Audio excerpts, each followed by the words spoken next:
Quando eu fiz o seminário, né, entrei no seminário, entrei diretamente no nível superior, a gente chamava de curso de filosofia, né?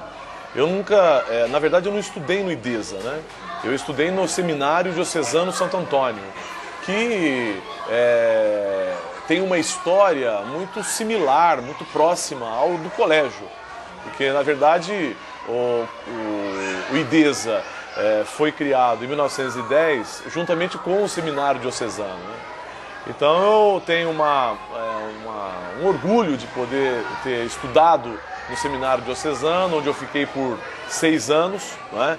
Fiz o curso de filosofia aqui no Seminário Diocesano Santo Antônio e depois o curso de teologia lá no conventinho, né? Antigo conventinho, que hoje é a Faculdade Deoniana, né?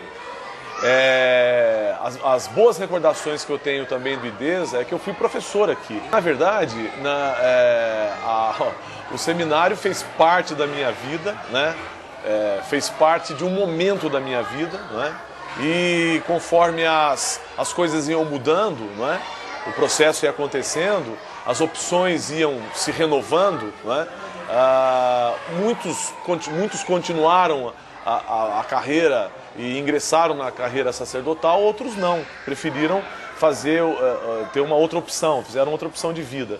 E foi o meu caso, né? Porque a entrada no seminário foi uma entrada conjuntural, contextual, e a saída também, né?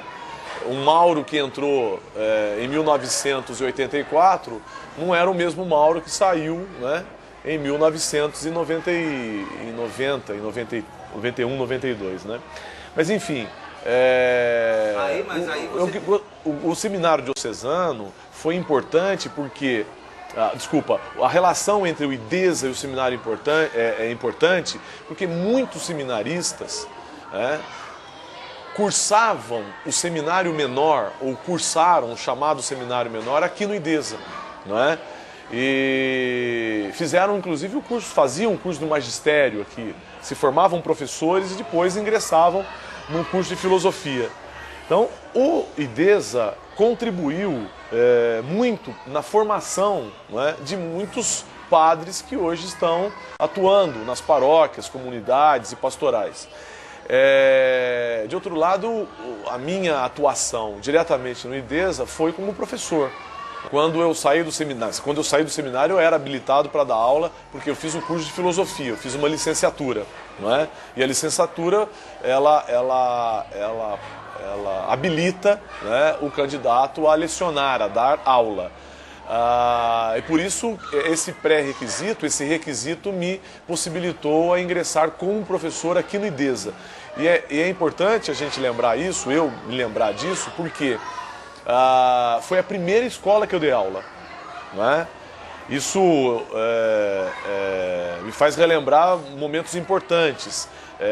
Em fevereiro de 1986, né, eu comecei a dar aula aqui no IDESA, a convite do Padre Correia, que foi um diretor muito importante para a história do IDESA, dos anos 60, meados dos anos 60 até o final dos anos 80, durante praticamente 20 anos, né, mais de 20 anos, o Padre Correia dirigiu essa escola e ele foi meu professor de História da Filosofia no seminário e ele me convidou a ingressar como professor aqui.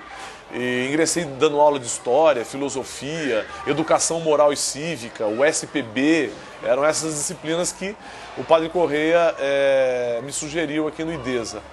E uma outra questão legal também para lembrar, Pedro, é que eu fui um dos primeiros seminaristas a trabalhar fora, não é? Como professor, como profissional, não é? Eu e um outro colega, o Carlos Alberto de Almeida Zanetti, que também ingressou aqui no IDESA, junto com o Padre Correia, né? Então o Padre Correia tem uma história, né? Ele deixou uma herança, um legado pedagógico, educacional, pastoral, muito interessante para a cidade de Taubaté. Padre Correia é pouco reconhecido, eu acho, né, na sua liderança educacional, na sua liderança religiosa e teológica. Ele era um grande intelectual, um filósofo, na verdade, né? E eu acho que depois da geração dos padres mais tradicionais, como o Padre Chester, Padre Cardoso, né? O Padre Correia ocupa um lugar, ao meu ver, importantíssimo na história dessa escola chamada IDESA, né?